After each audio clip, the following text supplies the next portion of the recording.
Hi, Assalamu alaikum. In this video, we are going to discuss backpropagation for neural networks.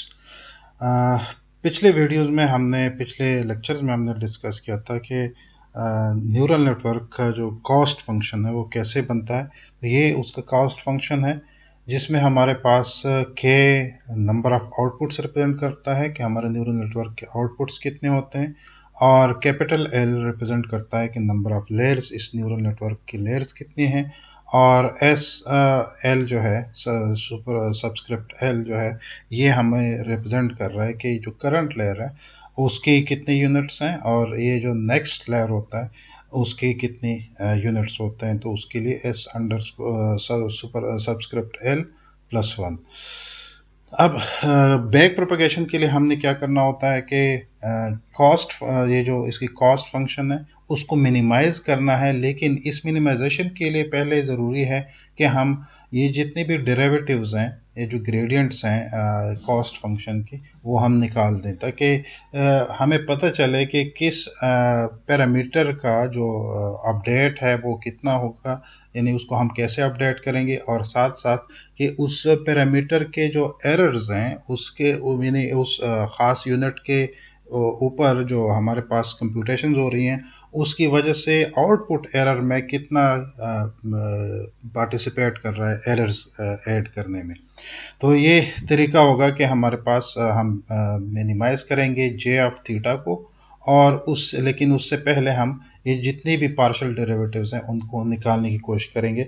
लेकिन यहाँ पर हम इस लेक्चर में हम कैलकुलस को इग्नोर करते हुए, कैलकुलस के तमाम जो कंप्यूटेशन वगैरह है उनको इग्नोर करते हुए, हम ये एक सैम्पल उन लोगों के लिए जो कि कैलकुलस से बचना चाहते हैं उनके लिए हम एक ईज प्रोवाइड करेंगे, और एक बग़ैर किसी कैलकुलेशन यानी मैथमेटिकल इन्वॉल्वमेंट जो कैलकुलस से रिलेटेड है, जिसमें लॉजिस्टिक सिग्माइड का डेरिवेटिव है वो निकालने की ज़रूरत नहीं होगी।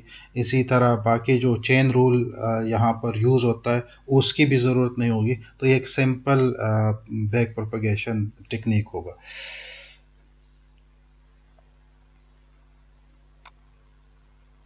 आए चलते हैं। सबसे पहले हम जब पहला एग्जांपल हम लेते हैं कि हमारे पास डेटा सेट में एक ही सैंपल है, यानी एक ही एग्जांपल है, एक ही यानी इनपुट सैंपल्स हैं, यानी एक ही है। अब उसमें उसको अगर हम फॉरवर्ड कंप्यूटेशन ज़रूरी है कि हम उस नेटवर्क से उस इनपुट को गुजारेंगे तो एंड पे हमें आउटपुट मिलेगा, और फिर इसको हम बैक ट्रैक करेंगे कि आउटपुट जो हमें अचीव हुआ है हाइपोथेसिस की बेस पे, और दूसरा जो हमारे पास डेटा सेट का जो वाई है इन दोनों में डिफरेंस कितना है।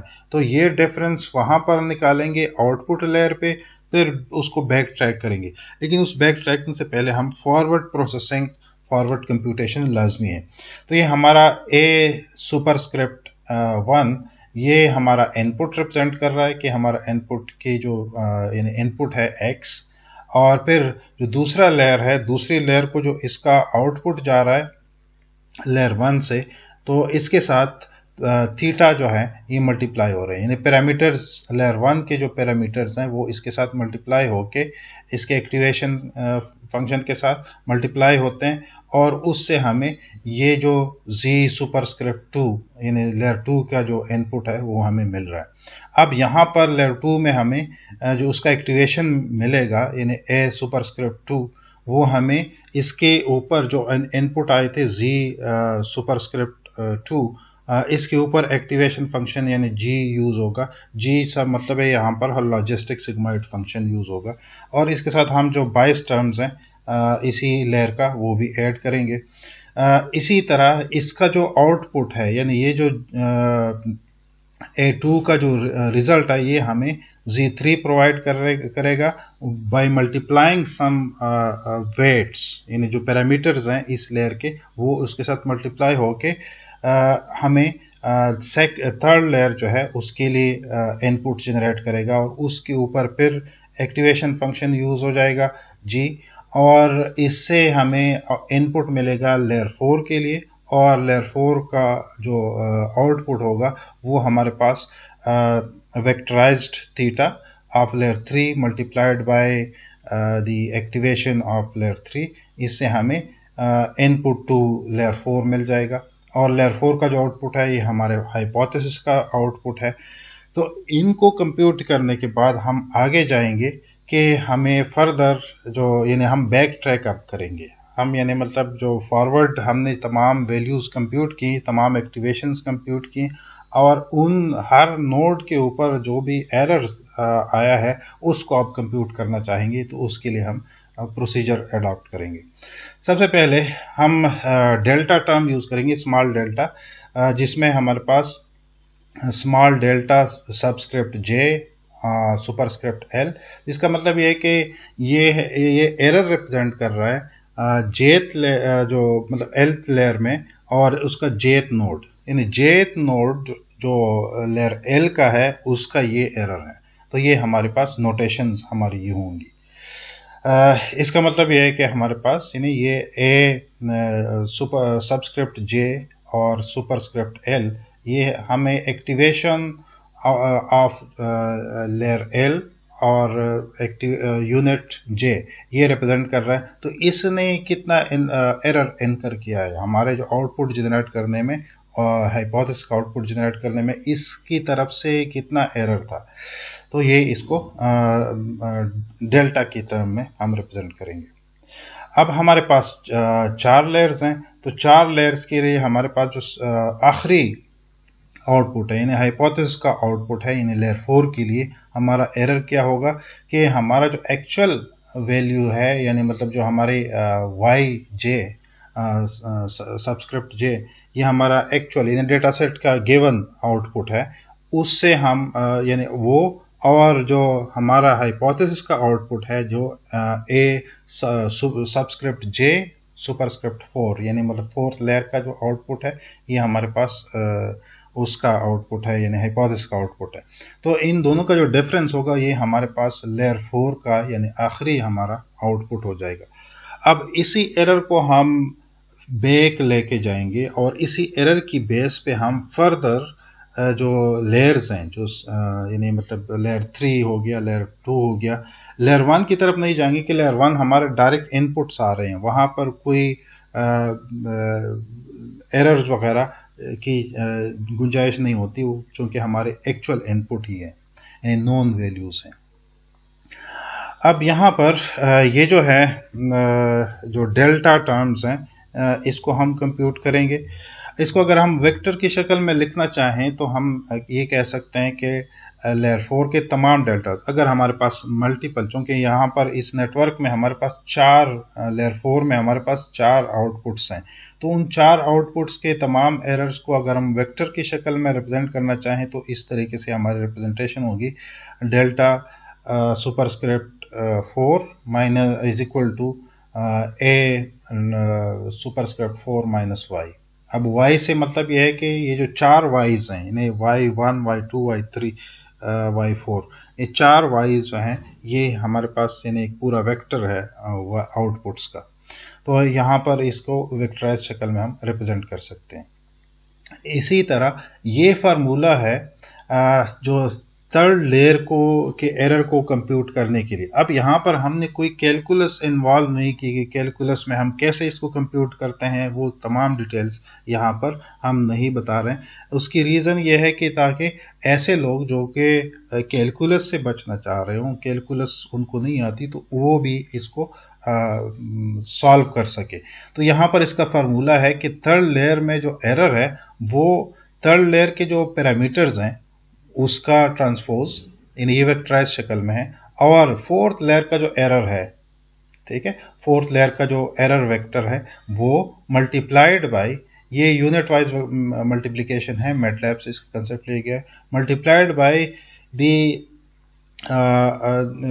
multiplied by the derivative of the third layer activation। तो थर्ड लेयर एक्टिवेशन चूंकि हमारे पास लॉजिस्टिक सिग्माइड है, लॉजिस्टिक सिग्माइड का जो डेरिवेटिव होता है वो उस logistic sigmoid multiplied by 1 minus logistic sigmoid, यानी ये उसका एक नॉन डेरिवेटिव होता है।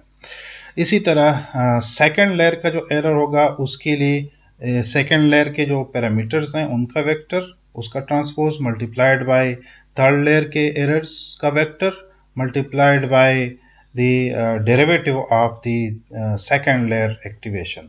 तो इससे ये जो जी प्राइम जी सुपरस्क्रिप्ट 2, इसका अगर हम डेरिवेटिव यानी इसका निकालें तो ये बनता है a superscript 2 into 1 minus a superscript 2, ये इसका डेरिवेटिव निकल आएगा। तो यहाँ पर ये हमें तमाम कंप्यूटेशंस करने के बाद, यानी हम लेयर 4 की कंप्यूटेशंस, यानी तमाम जो एरर्स हैं कि किस यूनिट्स ने कितना एरर उसमें आया, ये न्यूमेरिकल वैल्यूज़ होंगी। इसी तरह लेयर 3 के एरर्स हम निकाल सकेंगे, जो पिछला हमने फार्मूला दिया था, यहाँ पर भी Q1 है। इसी तरह लेयर 2 के एरर्स हम निकाल सकेंगे। अब लेयर 1 में कोई एरर नहीं होता क्योंकि ये एक्चुअल इनपुट है।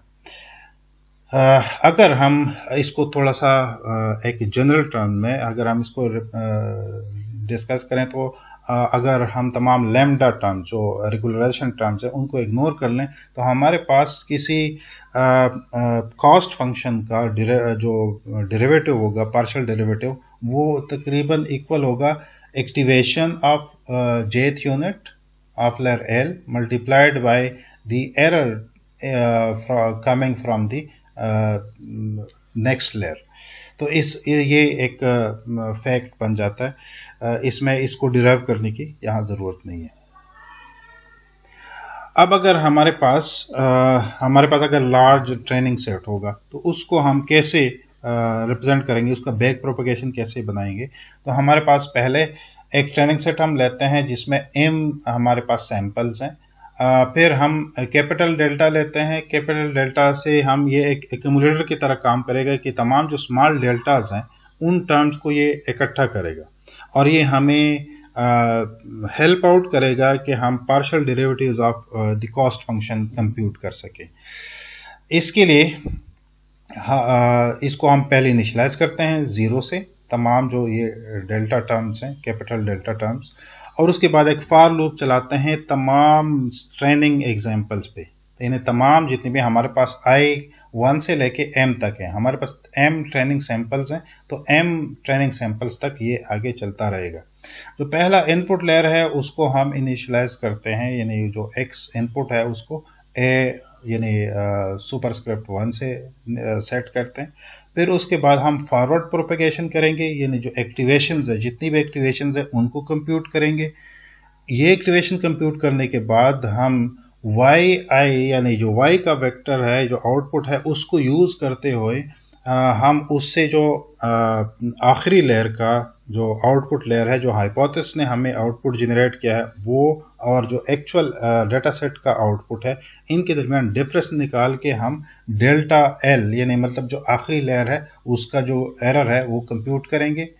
फिर इसके अलावा इसी की बेस पे हम फर्दर जो जिस तरह हमने पिछला फार्मूला दिया गया था उसी फार्मूले के तहत हम लेयर 2 और अप टू लेयर L-1 ये तमाम लेयर्स के, यानी लेयर L-1 से शुरू करेंगे और फिर layer L-2 up to layer 2, इन तमाम के एरर्स से जो डेल्टा टर्म्स है, स्मॉल डेल्टास, ये निकालेंगे।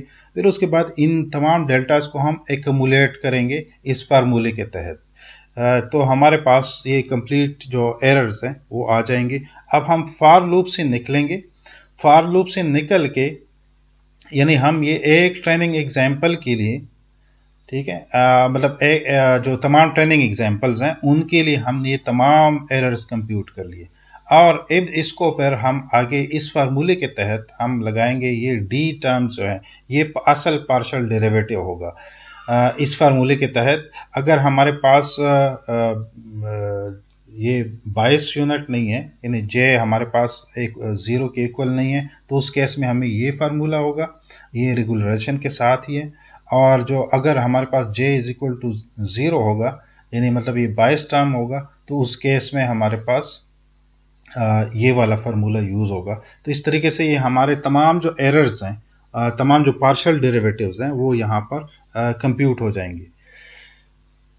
अब इसके अलावा ये तमाम, यानी जब पार्शियल डेरिवेटिव्स कंप्यूट करने के बाद हम इसको किसी भी, यानी ग्रेडियंट डिसेंट या किसी एडवांस ऑप्टिमाइजेशन मेथड के ज़रिए इसको हम अपने न्यूरल नेटवर्क को ट्रेन कर सकते हैं।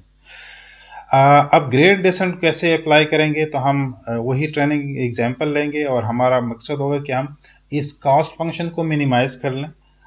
कॉस्ट फंक्शन को मिनिमाइज करने के लिए हम क्या करेंगे, हम कॉल बैक प्रोपगेशन का बैक प्रोपगेशन में हमने पिछला जो डिस्कस किया था कि ये हमें क्या करके दे रहा है, ये हमें पार्शियल डेरिवेटिव्स फाइंड करके दे रहे हैं। तो ये पार्शियल डेरिवेटिव्स यहाँ पर हमें ग्रेडियंट डिसेंट में रिक्वायर्ड होंगे। तो यहाँ पर हम बैक प्रोपगेशन को कॉल करेंगे ताकि हम पार्शियल डेरिवेटिव्स जितनी भी टर्म्स हैं वो एक्वायर कर सकें। यानी मतलब जितने भी थीटाज हैं, न्यूरल नेटवर्क में बहुत बेतहाशा यानी बहुत सारे पैरामीटर्स होते हैं। उन तमाम पैरामीटर्स को हम थ्रू बैक प्रोपगेशन उसका जो डेरिवेटिव है यानी मतलब उसकी बेस पे जो एरर टर्म्स हैं वो हम कंप्यूट करते हैं, और फिर ये कंप्यूट करने के बाद हम इसको अपडेट जब करेंगे तो उसके लिए ये फार्मूला होगा जो कि यहाँ हमने ग्रेडियंट डिसेंट के जो ओरिजिनल फार्मूला था उससे लिया है। इसमें हमारे पास क्या है कि theta I J of layer L is equal to theta I J L यानी वो same value minus alpha. Alpha ये लर्निंग रेट है, जो ग्रेडियंट डिसेंट का लर्निंग रेट है, इसकी वैल्यू 0 और 1 के दरमियान होती है। 1 divide by M, 1 divide by M, M means यानी इतने ट्रेनिंग एग्जाम्पल्स हैं, ठीक है। फिर डेल्टा, कैपिटल डेल्टा, ये वही एरर टर्म्स हैं, plus lambda into theta I J into L. अच्छा, ये जो लैम्डा है ये हमारा रेगुलराइजेशन पैरामीटर है, ये भी उसके लिए है जहां पर हमारे पास यानी 22 टर्म्स नहीं है। फिर अगर हमारे पास ये 22 वाला इनपुट है तो उसके लिए हमारा जो फार्मूला होगा अपडेशन का, किसी पैरामीटर को हम अपडेट करेंगे तो उसके लिए ये दूसरा फार्मूला यूज होगा जिसमें हमारे पास कोई लैम्डा टर्म नहीं होगा। फिर हमने ट्रेनिंग सेट लिया, उसके लिए हमने जे थीटा कंप्यूट किया। जे थीटा कंप्यूट करने के बाद हम चले गए, कॉल किया हमने बैक प्रोपगेशन को, वहाँ से हमने तमाम ग्रेडियंट्स निकाले। वो ग्रेडियंट्स यहाँ पर ये अपडेशन में यूज़ हो रही हैं, ये वही ग्रेडियंट्स हैं। यानी इसका मतलब है कि ये theta I J superscript L minus alpha into partial derivative of J theta with respect to theta I J of layer L, ये उसके लिए यानी मतलब इसका एक कंप्लीट फॉर्म ये है। अब इसको अपडेट करेंगे, अपडेशन के बाद हम वापस जाएंगे और उसको जो हमारा कंडीशन होगा कि हमने इस जे थीटा को कैसे मिनिमाइज करना है, आया इसको 0 बनाना है, ठीक है। तो उस तरीके से हमने फर्दर यानी नेक्स्ट स्टेप में हम फिर तमाम थीटाज बैक प्रोपगेशन से थीटाज निकालेंगे और फिर उसमें अपडेट करेंगे और यानी मतलब जे थीटा में हम एम्बेड करेंगे, और वहाँ पर हमारा जो कंडीशन होगा कि आया वो 0 या कोई ख़ास वैल्यू अगर हम रखते हैं उसके इक्वल है कि नहीं है। तो ये इस तरह चलता रहेगा जब तक हमारे तमाम जो वेट्स हैं वो ऑप्टिमाइज नहीं होते। इसी तरीके से आप बाकी ऑप्टिमाइजेशन जो कम्प्लेक्स ऑप्टिमाइजेशन टूल्स हैं उसमें भी या एल्गोरिथम्स हैं उसमें भी इसको एम्बेड कर सकते हैं, हम अपना न्यूरल नेटवर्क जो है उसको ट्रेन कर सकते हैं। Thank you.